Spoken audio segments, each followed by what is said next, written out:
Radio Milaway, la radio au cœur du peuple togolais.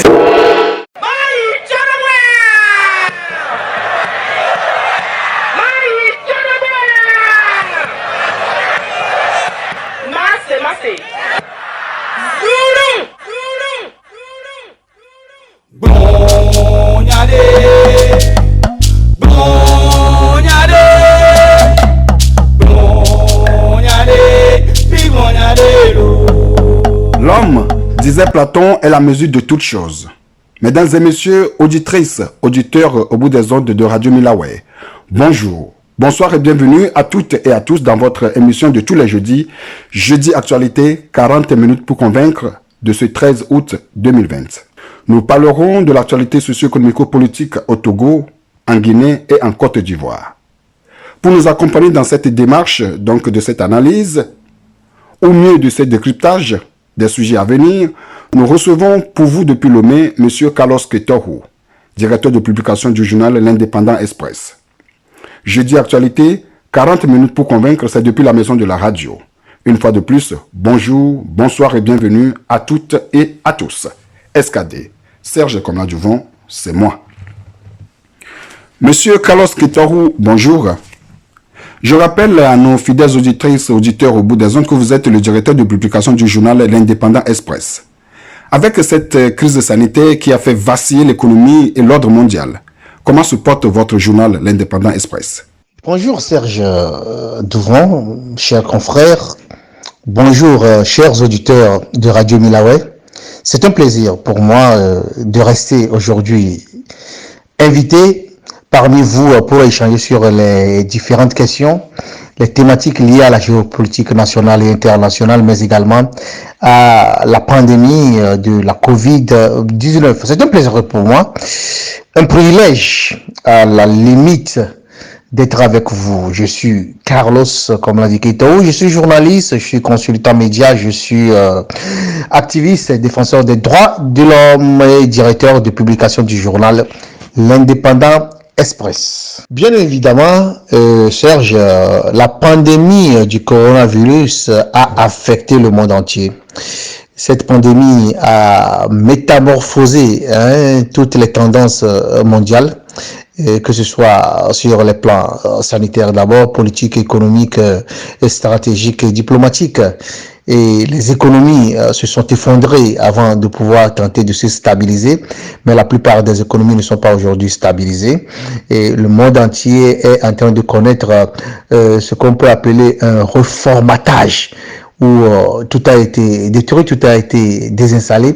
Tous les systèmes ont vu leur cadran remis à zéro. Et c'est une situation de crise mondiale de toute tendance qui s'est installée.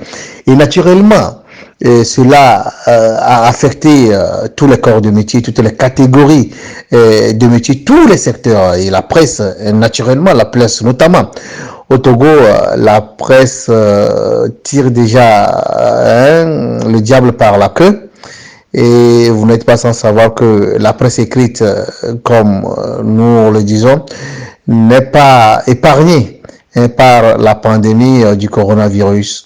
L'Indépendant Express se porte plus ou moins bien et se porte à l'image de la situation que connaissent toutes les catégories d'activité, tous les secteurs. Et c'est la situation de récession, comme on peut l'appeler. C'est la situation où la crise est venue ralentir les activités. Au Togo, vous savez qu'il y a un état d'urgence qui a été décrété. Il y a un couvre-feu qui a été lancé à partir d'avril 2020 et qui a duré 3 mois et avec ses conséquences. La presse a vu son fonctionnement modifié de façon radicale, de façon totale, où le bouclage pour les éditions de presse écrite devait se faire avec la norme de l'état d'urgence et du couvre-feu. Déjà à 20h, il faudrait boucler, ou moins à 19h déjà, il faudrait boucler son journal et aller à l'imprimerie. Et l'information est beaucoup plus liée à la pandémie du coronavirus, avec ses conséquences, avec ses effets, avec ses différentes conséquences sur l'humanité, sur les activités, sur les peuples. Donc, l'Indépendant Express a vu ses activités totalement ralenties, étant donné que nous sommes une presse écrite et que la presse vit de l'information au quotidien. L'information a été sclérosée et fixée, orientée vers la pandémie avec ses conséquences. Vous savez que les populations qui aussi ne sont pas très actives, les secteurs qui ne sont pas très actifs en raison du ralentissement de ces activités, de ces secteurs, ne peuvent beaucoup plus s'intéresser à l'information, surtout à la presse écrite. La haute autorité de l'audiovisuel, vous vous rappelez, a demandé la suspension des éditions papier du journal et de la presse écrite.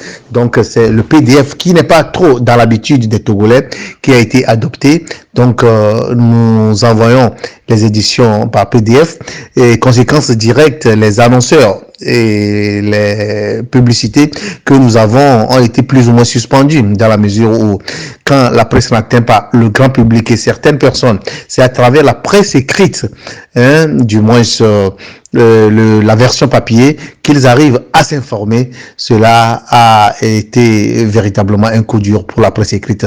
L'Indépendant Express n'est pas épargné, mais étant donné que nous sommes une entreprise de presse, nous devons nous stabiliser et rester fixés sur cet objectif, l'objectif de donner l'information par tous les moyens, quelles que soient les situations. Mais de plus en plus, la situation s'améliore avec l'évolution de la pandémie où les restrictions ne sont plus aussi systématiques comme on les avait connues au commencement, en début de cette année, en février et mars et en avril. Et nous continuons à remonter la pente de plus en plus afin que notre organe puisse retrouver ses lettres de créance et puisse revivre comme il a toujours vécu. Donc, sur ce, je vous dirais que l'Indépendant Express se porte plus ou moins bien, mais à l'image de toutes les activités de tous les secteurs qui sont frappés par la pandémie. Merci. Vous continuez à remonter la pente de plus en plus afin que votre organe de presse puisse revivre comme il a toujours vécu. Prions que cette pandémie s'éloigne définitivement de nos murs. Nous allons avec vous nous intéresser à la situation en Côte d'Ivoire. Depuis les indépendances, le refus de l'alternance au pouvoir s'est imposé comme paradigme de gouvernement dans une grande majorité des pays africains. Ce que confirme d'ailleurs la candidature désormais officielle du président Alassane Ouattara. Dans une tribune publiée chez nos confrères du journal Le Monde, le professeur de philosophie Barry Sadio Amadou affirme que le président Ouattara n'a pas su guider la Côte d'Ivoire vers la sortie définitive de l'autoritarisme. Quelle analyse faites-vous, M. Carlos Keto, de cette assertion de Barry? Peut-on faire un rapprochement de cette assertion avec la situation actuelle qui prévaut en Guinée-Conakry du professeur Alpha Condé? Oui, et Serge, encore une fois, merci pour l'opportunité que vous me donnez dans cette émission pour parler politique, pour parler actualité nationale et internationale. Et pour moi, ce qui a retenu mon attention ces derniers moments, ce sont les sorties simultanées. Et je ne sais pas si c'est une coïncidence ou bien si c'est bien organisé. La sortie simultanée de Alpha Condé, président de Guinée, et de Alassane Dramane Ouattara, et président de la Côte d'Ivoire, autour d'un troisième mandat forcé. Et c'est une attitude de chef d'État qui ont voulu narguer les peuples africains, les peuples de la CEDEAO, et qui ont voulu, en plus, dans une désinvolture politique, une méchanceté vraiment infâme, qui ont voulu dire que nous avons la force d'affronter le peuple, d'être seuls contre les peuples, et nous avons les moyens d'État pour faire la répression comme on veut, pour tuer, pour lancer des gaz, pour arrêter, pour renvoyer en exil tous ceux qui seront contestataires de notre volonté de nous éterniser au pouvoir. C'est extraordinaire, Fundaba.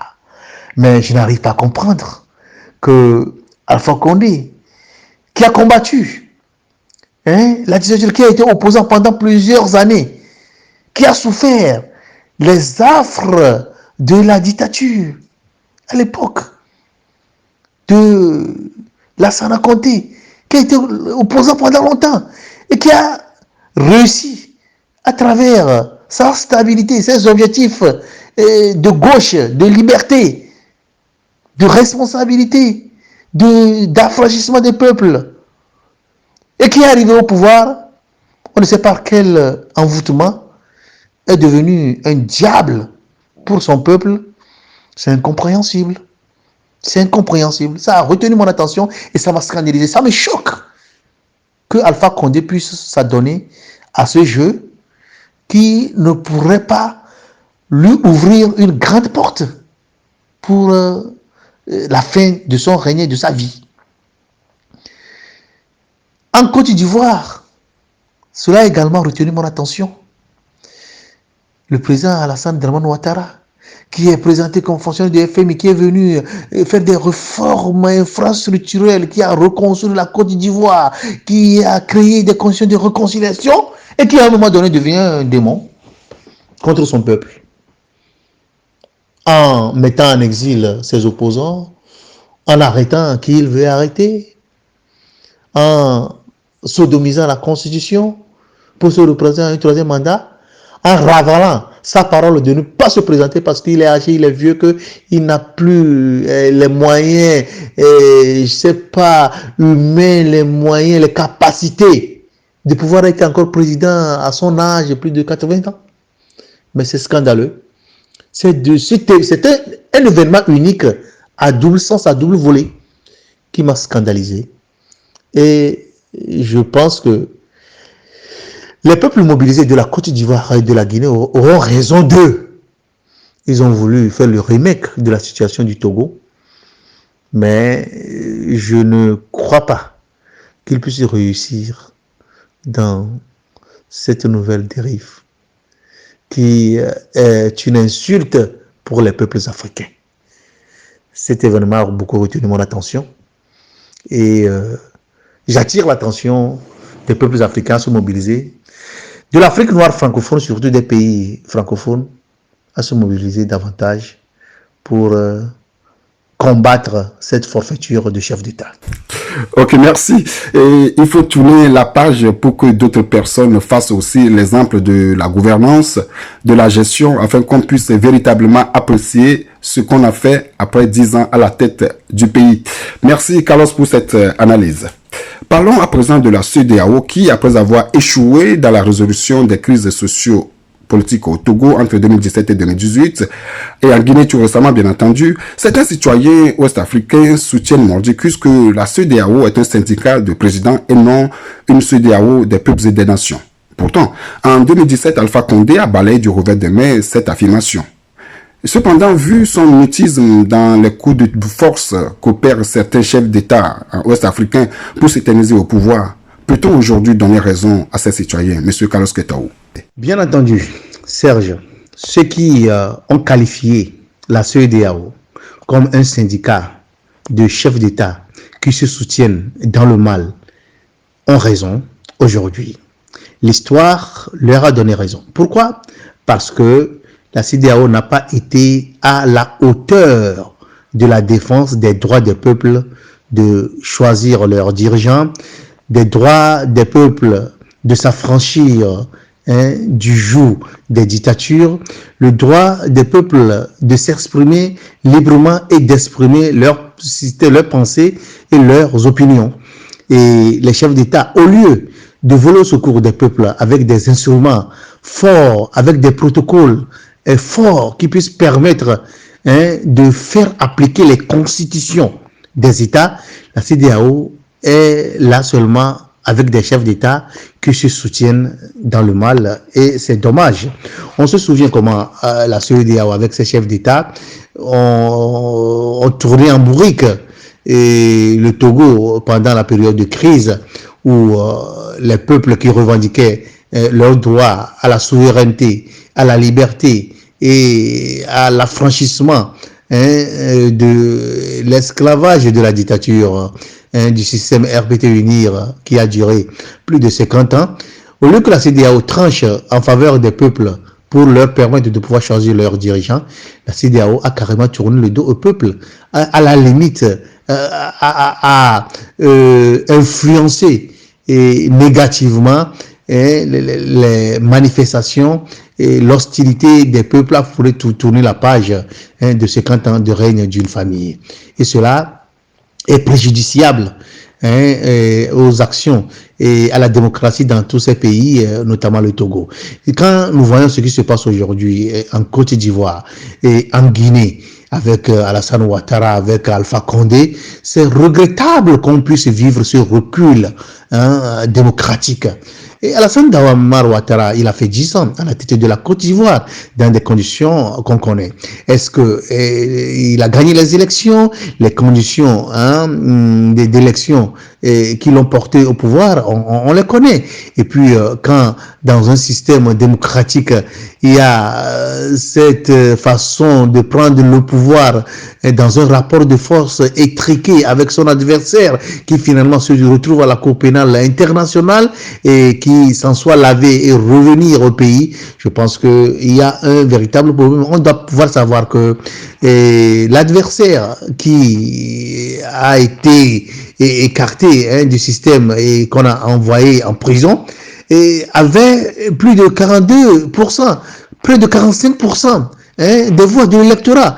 Et ces personnes qui ont voté pour cette personnalité, je veux parler de Laurent Gbagbo, sont là et continuent d'avoir une position et une voix prépondérante dans la gestion du pays. Mais quand on tourne le dos à toutes ces personnes et après 10 ans, contrairement à ce que la Constitution dit, on se glose de revenir à la charge pour un troisième mandat, alors que originellement la Constitution l'a interdit. Là, je crois qu'il y a un problème. Je crois qu'il y a un véritable problème. Si nous voyons Alpha Condé de la Guinée qui a décidé de suivre le mauvais exemple du Togo en attaquant comme si on était dans une période de guerre, ces populations qui ont décidé de marcher, de manifester en essayant de tutoyer la Constitution pour s'engager dans un troisième mandat, c'est triste pour la sous-région, pour la CEDEAO. Quand nous voyons au Mali des millions de personnes dans les rues pour revendiquer et réclamer la démission du chef de l'État, dans une situation où le pays est mal géré, où la crise pandémique qui est plus ou moins gérée dans la plupart des pays avec beaucoup de miliciens et de professionnalisme, et qu'on connaisse un pays qui est totalement en lambeaux. Je veux parler du Mali, avec les guerres, avec les attaques djihadistes de part et d'autre, et avec une situation de misère de la population.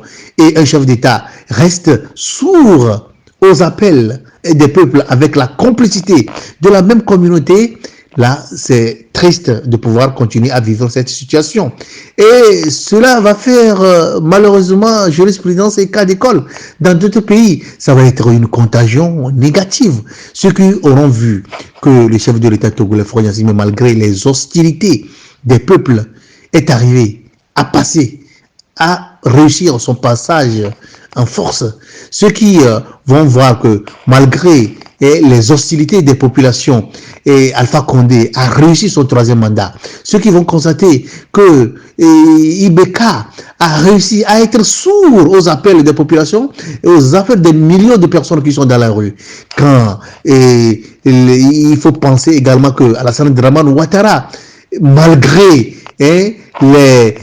la mobilisation des partis politiques, de la société civile et même de l'armée, malgré le passé de guerre de cet État, Alassane Dramane Ouattara arrive à passer le cap d'un troisième mandat là parce que c'est toute l'Afrique qui est en danger. C'est le Sénégal qui est en danger, c'est le Bénin qui est en danger, et malheureusement, c'est surtout les pays de l'Afrique noire francophone qui sont frappés par ce virus de refus de l'alternance, ce virus de troisième et quatrième mandat. Et ce sera triste, et il faudrait réformer la CEDEAO dans ses protocoles, dans ses instruments. Il faudrait refonder la CEDEAO dans ses objectifs et au profit des peuples. Il faudrait réussir à formater la CEDEAO afin qu'elle puisse être une communauté au service des peuples et non au service des chefs d'État qui sont ambitieux, qui sont obsédés par le pouvoir à vie.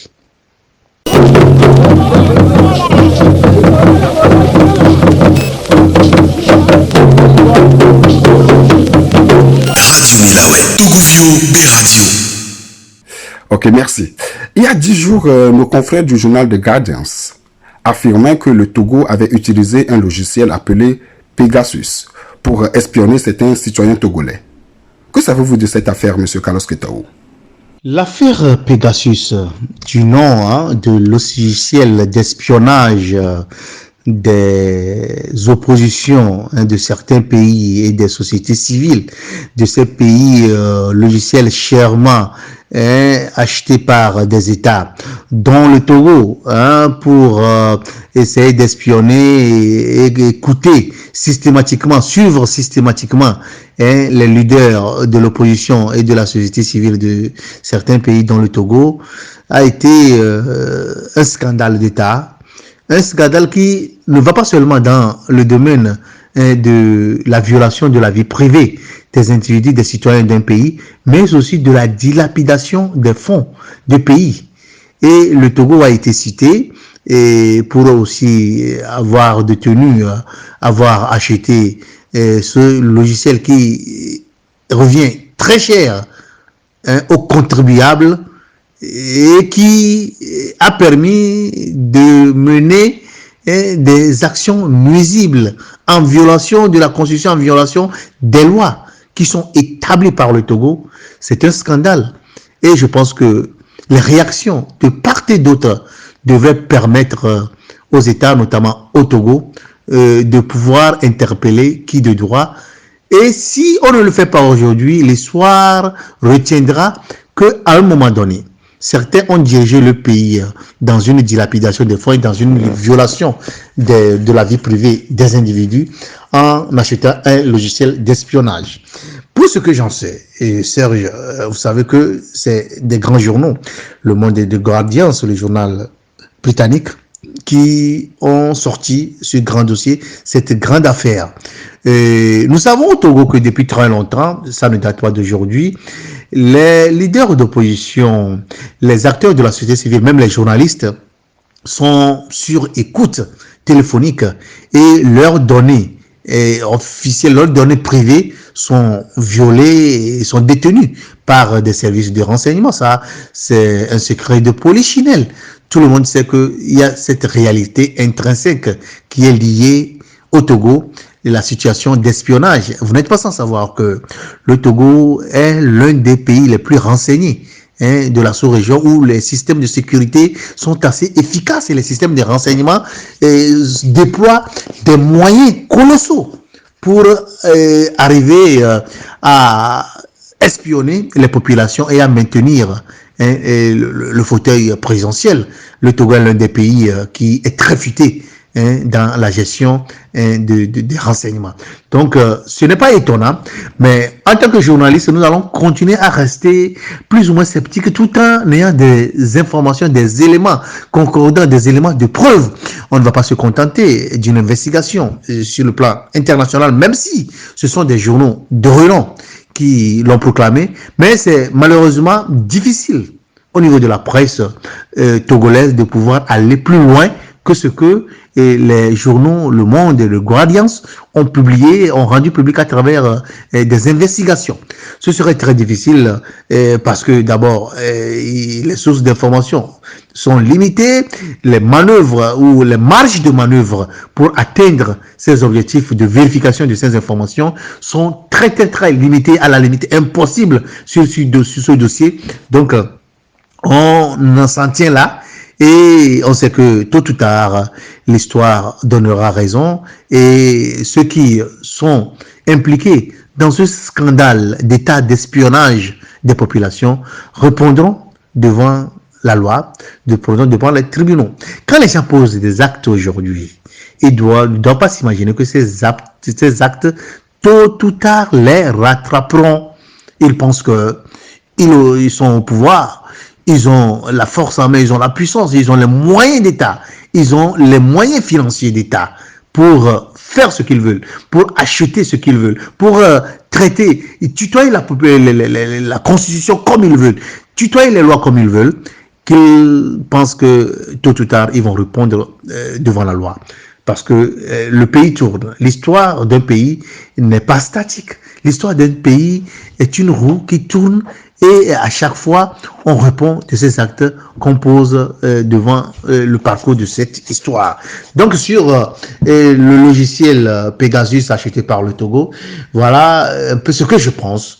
Et j'interpelle encore une fois les autorités togolaises, si elles sont de bonne foi, à éclairer l'opinion sur cette affaire de façon officielle et à permettre à chacun de faire son jugement sur ce qui s'est réellement passé. Radio Milaoué, la radio au cœur du peuple togolais.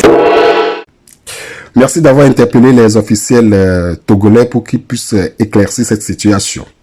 Parlons à présent de l'opposition togolaise. Vous avez affirmé il y a quelques jours que M. Jean-Pierre Fabre est un opposant constant. Ce que vous aurez confié proche du gouvernement. Expliquez-nous dans quelles conditions, dans quelle situation cette confidence vous a été faite. Est-ce que vous faites vraiment confiance en ce proche du gouvernement, M. Carlos Quetaou? Oui, Serge, sur cette question, je pense que c'est une intervention que j'ai faite récemment sur une plateforme qui a tourné en boucle sur les réseaux sociaux. Et la question de la constance du leader Jean-Pierre Fabre. Et je m'en vais vous dire que je suis journaliste, je ne suis militant d'aucun parti politique, je fais des observations objectives et des observations qui permettent d'informer la population, de la former sur tout ce qui se fait, tout ce qui se dit et comment la politique se joue. Et j'ai eu l'occasion de rencontrer un certain nombre d'acteurs politiques à tous les niveaux, que ce soit du pouvoir, que ce soit de l'opposition, que ce soit de la société civile. Moi-même, ayant milité pendant longtemps dans la société civile, ayant été président de Journalistes pour les droits de l'homme, président de la coalition togolaise des défenseurs des droits de l'homme, membre du bureau de la Ligue togolaise des droits de l'homme, et un acteur clé. Et du moins, dans tous les sillages, et même au niveau de la presse, en tant qu'ancien président du patronat de la presse togolaise, je me donne un peu parfois l'audace d'aller au fond de certaines informations. Et c'est dans cette situation que j'ai eu à faire des discussions à bâton rompu avec plusieurs acteurs, notamment Jean-Pierre Fabre, que je connais plus ou moins bien, pendant les périodes même de chaudes, les périodes de crise. Et entre 2017 et 2018, j'ai eu à rencontrer plusieurs fois Jean-Pierre Fabre, j'ai eu à rencontrer plusieurs fois la dame Adjamadou, j'ai eu à rencontrer beaucoup d'autres acteurs de l'opposition que du pouvoir. Et c'est dans une discussion informelle, juste après l'élection présidentielle du 22 février, dans une discussion informelle qui n'était pas fondée, qui n'était pas orientée vers la question de Fabre, que l'information est tombée. L'autorité publique qui me donnait cette information ne me la donnait pas parce que j'étais venu lui poser la question sur le niveau de crédibilité de Jean-Pierre Fabre. Non, c'est dans une discussion informelle que la personne me disait que bon voilà, elle comprend ce qui s'est passé, ou la haine que Dame Adjamagbo est en train de nourrir contre Jean-Pierre Fabre, et que pendant la période de crise, avec le Parti national panafricain de Tipi Atchadam, il y a eu beaucoup de choses. Il y a eu véritablement une situation d'équilibre des rapports de force entre l'opposition et le pouvoir. Et c'est vrai, le pouvoir a été secoué. Le chef de l'État, à un moment donné, s'est dit que il est prêt à tout, il est prêt à engager de véritables discussions, à faire des réformes et à nommer un premier ministre dans le rang de l'opposition, afin qu'ensemble on puisse évoluer vers une charte qui puisse permettre au Togo de se stabiliser, parce que les hostilités étaient menaçantes, intenses, étaient vraiment horribles pour le pouvoir qui n'arrivait pas à s'en sortir. Et en ce moment précis, vous savez que il y avait le slogan du départ du chef de l'État, parce que l'opposition avait pensé avoir déjà tout obtenu, avoir eu la force populaire de la rue pour arriver à bout de l'objectif du départ de Force Assimé. Et sur cette base, toutes les propositions faites par le pouvoir étaient rejetées en attendant l'arrivée de la CEDEAO. C'est ainsi que le leader m'a dit, pas le leader, le politicien, l'homme politique, le ministre en question, me confiait que il est vrai que aujourd'hui on voue de la haine, on voue un peu des hostilités contre Jean-Pierre Fabre, mais ce qu'il peut dire, ce qu'il peut affirmer, est que Jean-Pierre Fabre est très stable, il est très constant, il tient à des principes, il tient à des objectifs assez précis. Et pendant cette même période de crise, à un moment donné, si Jean-Pierre Fabre avait cédé, s'il avait accepté, on aurait pu nommer un premier ministre dans l'opposition et tourner la page des revendications musclées qui étaient organisées.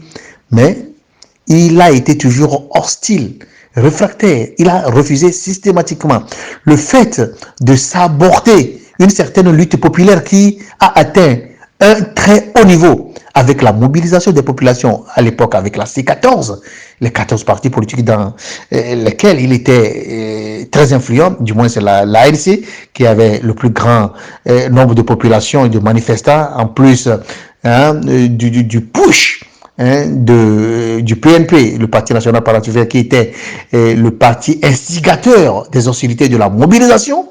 Mais c'est Jean-Pierre Fabre qui s'était opposé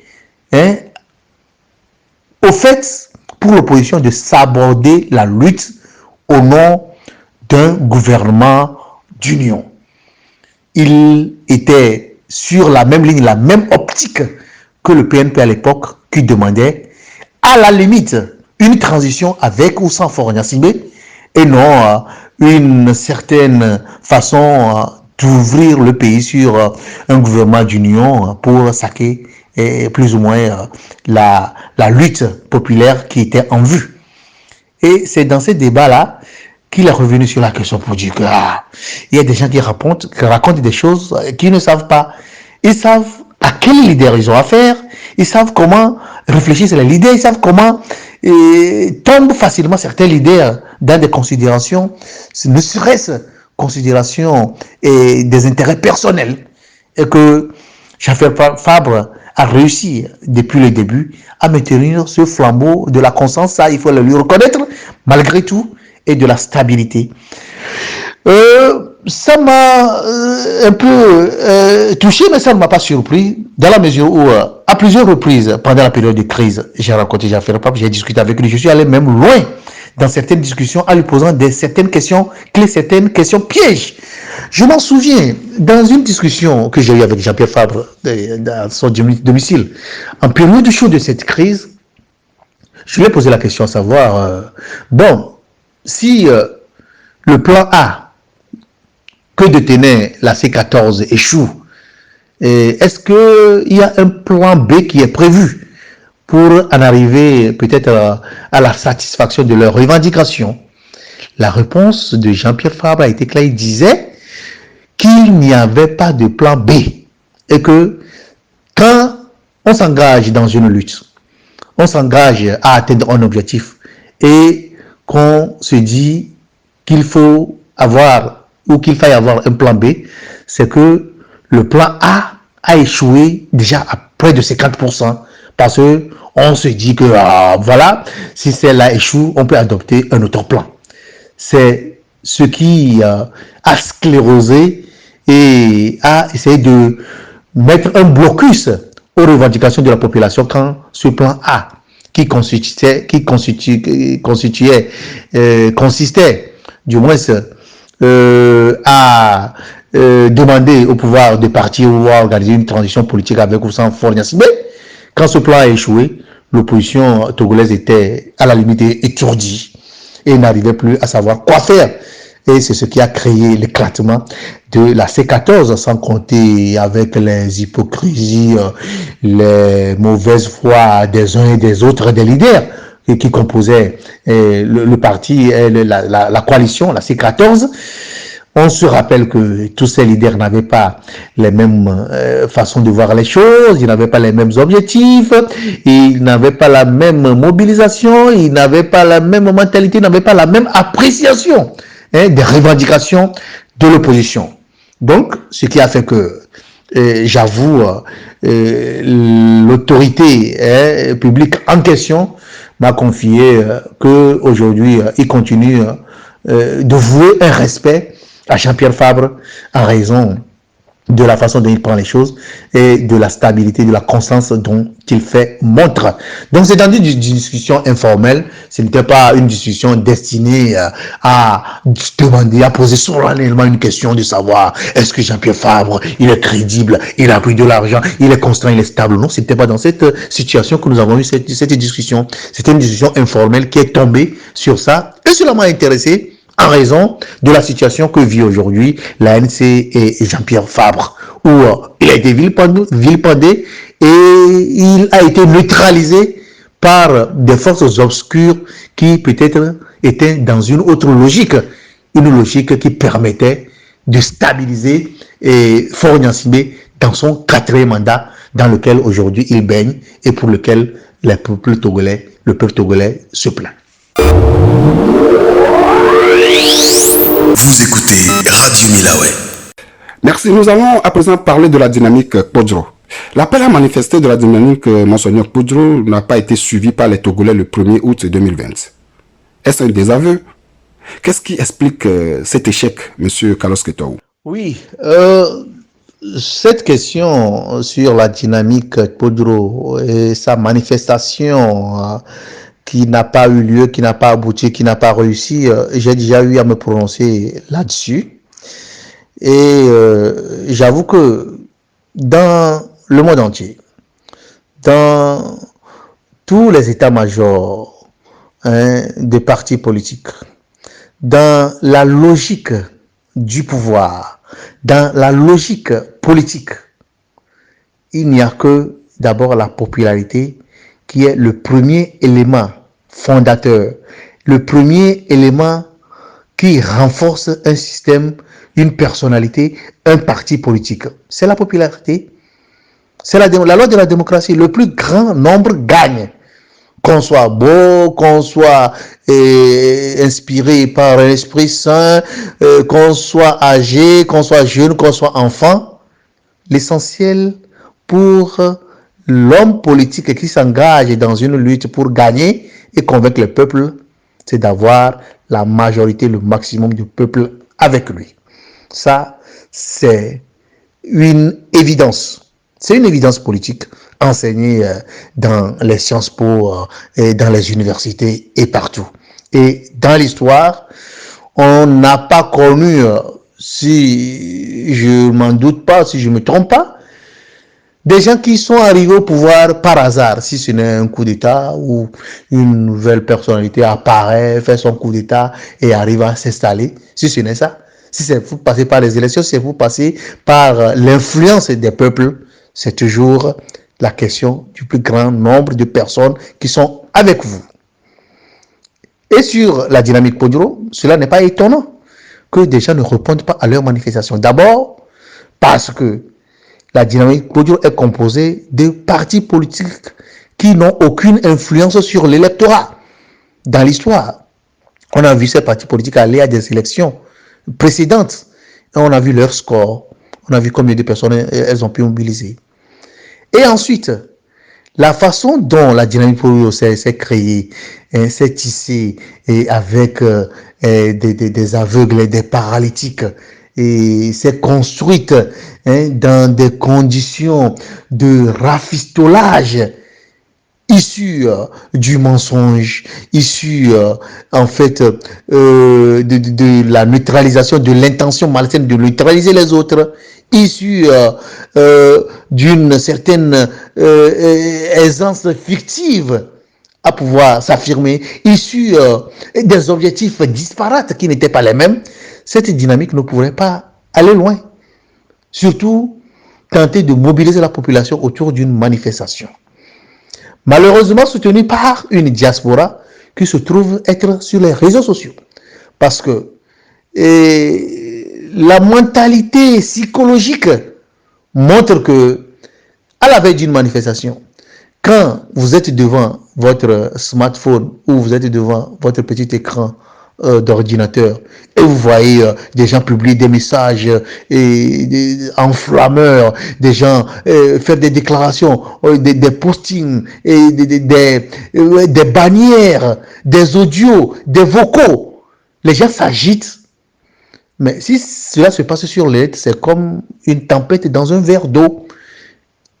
Et cela, c'est malheureusement l'effet contraire et les insuffisances des réseaux sociaux. Quelqu'un qui est à la maison, qui voit ça, mais il préfère se vautrer et suivre ce qui se passe sur les réseaux sociaux. Et la diaspora a réussi malheureusement à inculquer cette tare psychologique aux populations togolaises, au point où, pour de grandes occasions où des gens devaient se manifester, on reste derrière les réseaux sociaux pour crier, pour défendre des causes, pour appeler à faire ceci, à faire ça, et à sortir les grandes théories de révolution à travers l'histoire, à travers le temps, à travers l'espace, alors que la réalité sur le terrain n'est pas la même. La dynamique Poduro est composée de quel parti politique? MPDD Agbome Kodjo. Agbome Kodjo, 0,9% de voix à une précédente élection. Agbome Kodjo qui aujourd'hui dit oui, demain dit non, qui souffle le chaud et le froid, qui est tantôt avec le pouvoir, qui est tantôt avec l'opposition, qui n'a jamais été crédible. Agbome Kodjo qui, dans des manipulations malsaines, a réussi à avoir l'archevêque, le prélat, âgé près de 90 ans, et qui aujourd'hui s'efforce de terminer la lutte qu'il a commencée, qu'il a engagée, pour laquelle il a été victime d'une dictature pendant près de 50 ans, et qui se venge, qui se donne une vengeance personnelle. Alors voilà, c'est un groupe hétéroclite, la dynamique Poduro, qui n'a pas de base, à part le MPDD, la CDPA de Dame Adjamandou. Aucune base, aucun fief, aucune base électorale, aucune influence sur l'électorat, aucune influence sur la population. Sinon, c'est greffé également sur l'archevêque avec son langage religieux, avec son influence politique à travers l'histoire, son influence catholique à travers l'histoire. Donc, cela ne pourrait pas marcher. Les autres partis, je ne vais pas me donner la peine de les citer parce que ce sont des sigles. Ce ne sont pas des partis qui composent la dynamique Poduro. Donc, on devait s'attendre à un échec de cette manifestation. Surtout que l'histoire a montré que le pouvoir met les moyens colossaux de répression, les moyens terribles de répression. Si le pouvoir est arrivé jusqu'à neutraliser les simples réunions du Parti national panafricain, les réunions hebdomadaires de samedi du PNP, de Tipi Achadam, neutralisé jusqu'aux petites réunions dans un endroit clos. Mais je ne sais pas en quoi la dynamique Podro a une force extraordinaire, extraterrestre, de venir mobiliser la population autour d'une manifestation dans une période, dans un moment où les élections ont eu lieu, le pouvoir s'est taillé la part de lion, a donné ce qu'il veut, à qui il veut, et en démontrant à Bome Kodjo que l'esprit avec lequel il vient pour se donner sa place, une place qu'il ne mérite forcément pas, dans la mesure où il est resté dans des deals macabres avec le pouvoir, mais cela ne pouvait pas marcher. Donc voilà un peu ce qui a créé une certaine réticence des populations à sortir, parce que les gens étaient prêts il y a 2 ans, il y a 3 ans à donner leur vie pour la cause du Togo, parce qu'il y avait cet effet de mobilisation qui avait été le fruit du maillage du territoire incarné par Tipi Achadam, qui avait donné confiance aux populations et qui avait symbolisé l'esprit de changement, de révolte, de révolution, et qu'il avait inculqué à toutes les mentalités du Togo, du nord au sud, et de tous les partis politiques. Mais Abomey Kodjo, la dynamique Podro ne pouvait incarner cette aura, ne pouvait l'incarner. C'est pourquoi ça a été un fiasco. Ça a été un fiasco. J'ai vu, on l'a attribué à certaines choses que je ne me donne pas la peine d'apprécier et que je ne donne pas la peine de porter des jugements de valeur dessus. Mais la dynamique Podjo n'avait pas la carrure comme l'avait l'ANC, comme l'avait le PNP, comme l'avaient les regroupements, à pouvoir s'inscrire dans une logique de mobilisation de la population pour atteindre des objectifs. Merci, M. Carlos Ketao. Et maintenant, intéressons-nous à Zeus Ajavon, qui, sur une radio de la place, affirmait que le peuple togolais doit prendre son destin en main. Il ajoutera que l'opposition togolaise est à l'origine des échecs répétés qu'a connu le peuple dans sa lutte pour la tenance au sommet de l'État. Pensez-vous aujourd'hui, comme lui, qu'il n'y a plus d'opposition véritable au Togo qui puisse continuer cette lutte si chère aux Togolais? Monsieur Carlos Ketao.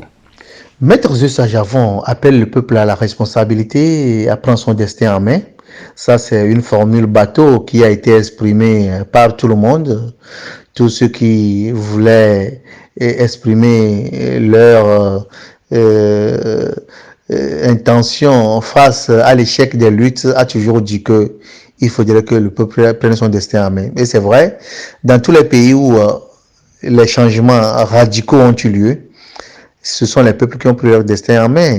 Je veux parler par exemple de la Côte d'Ivoire, de la Gambie, du Soudan, du Zimbabwe, et pourquoi pas d'autres pays dans lesquels nous avons vu une véritable révolution. Ce sont les peuples ou l'armée.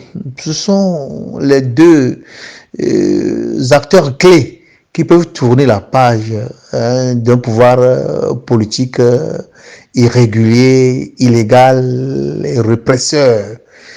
Ce sont les peuples. Et je connais bien Maître Zeus Ajavon. J'ai beaucoup frotté avec lui dans la création de CST, Collectif Sauvons le Togo. Ce collectif qui a ébranlé à un moment donné le peuple togolais à travers des manifestations musclées, des objectifs assez précis qui devraient aboutir à l'alternance, mais qui a également échoué. Et je connais Maître Ajavon Zeus dans son vieux âge, son vieillage. Je le connais parce que, vous savez, je l'ai toujours dit, la connaissance évolue avec le logarithme du temps. Plus on prend de l'âge, plus on raconte des bêtises. Et cela arrive.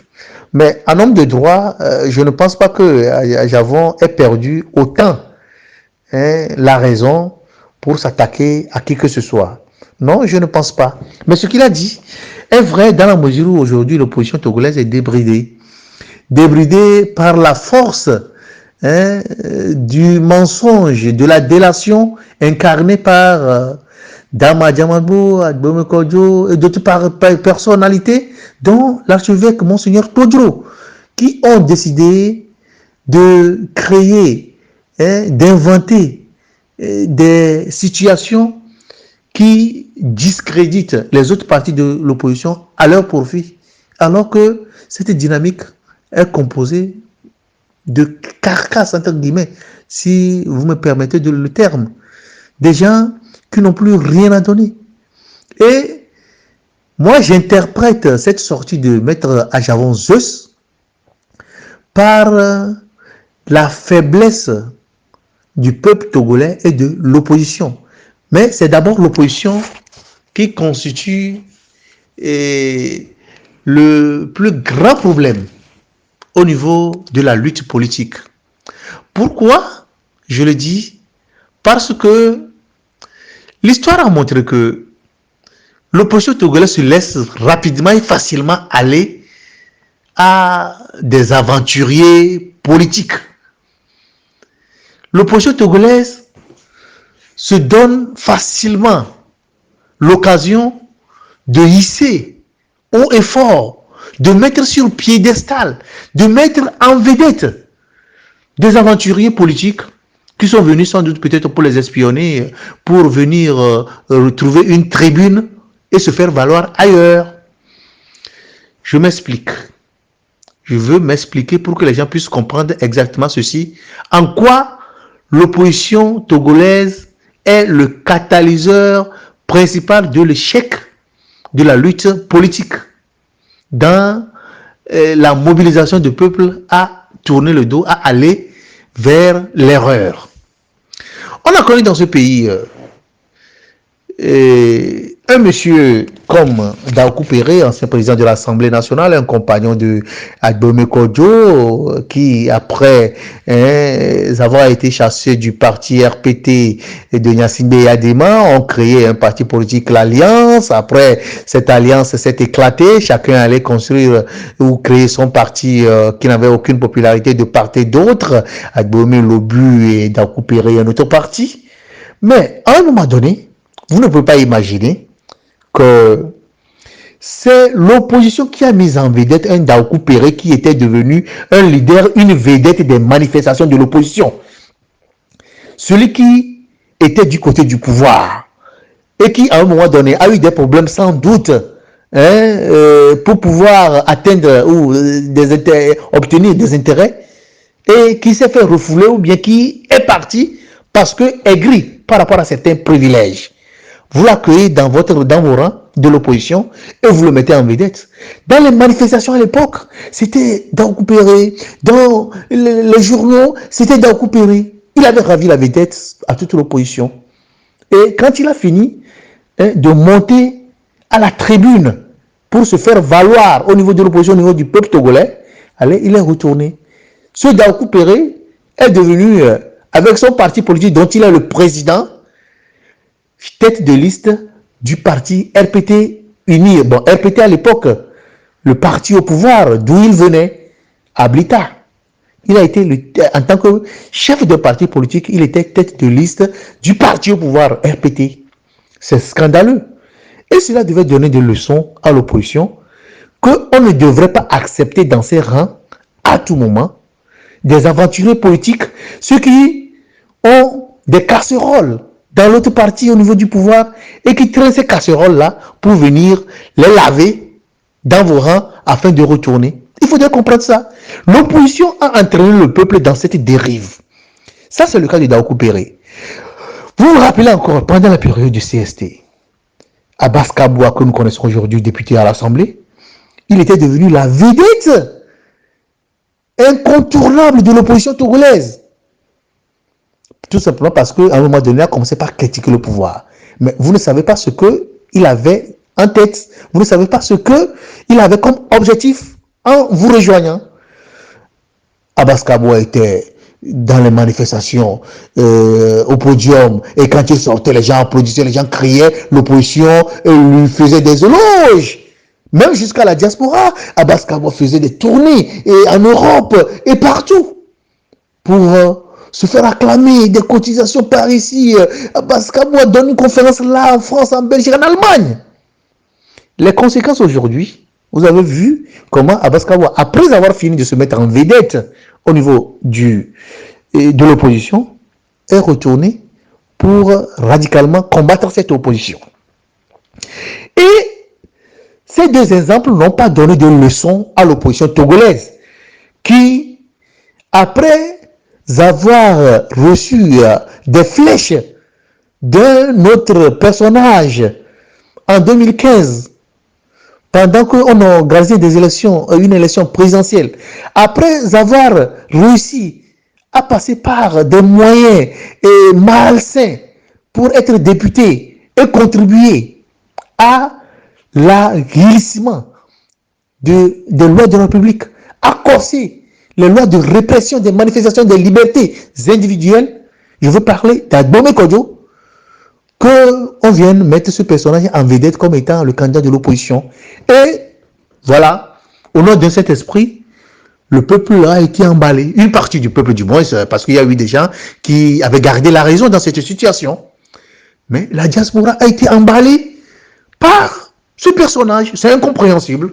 Moi, j'ai pensé à un moment donné que s'il s'agit d'un envoûtement collectif, que la dynamique Kodjo ou bien Agbome Kodjo, bon, par des tours de guigri ou de magie, je ne sais pas quoi, a réussi à emballer tout un peuple dans une grave erreur, en laissant de côté celui qui incarnait plus de 35% des voix, celui qui avait le maximum ou bien le minimum pour être renforcé et battre le candidat au pouvoir.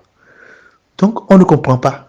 Alors que, dans cette même situation, Serge, permettez-moi de cracher ces vérités, Agbome Kodjo, à la base, n'était pas dans une logique d'affrontement avec le pouvoir RPT.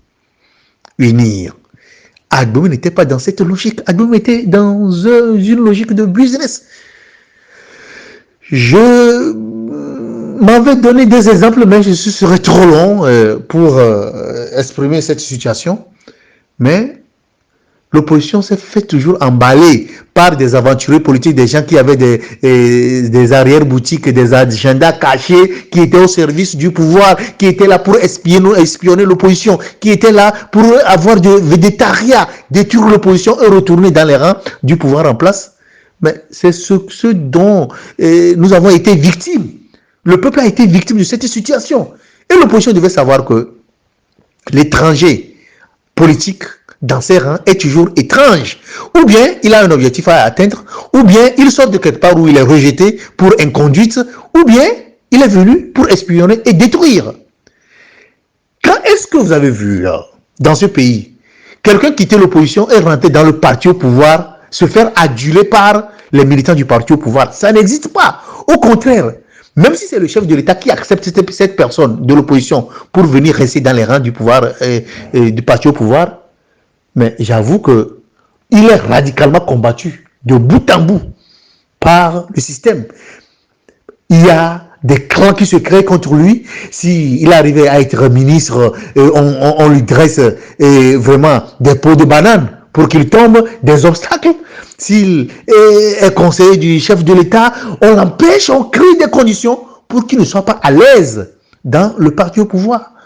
Nous avons vu ce qui s'est passé quand le professeur Ninavi a été ministre, où on lui imposait tout, directeur de cabinet, attaché de cabinet, et tout ça, les vrais projets étaient détournés de ce ministère et il obtenait la coquille vide. Les ministres IFC sont bien placés pour nous dire la collaboration qu'ils ont eue avec le pouvoir en place. L'essentiel était avec le pouvoir et les coquilles vides étaient avec l'opposition.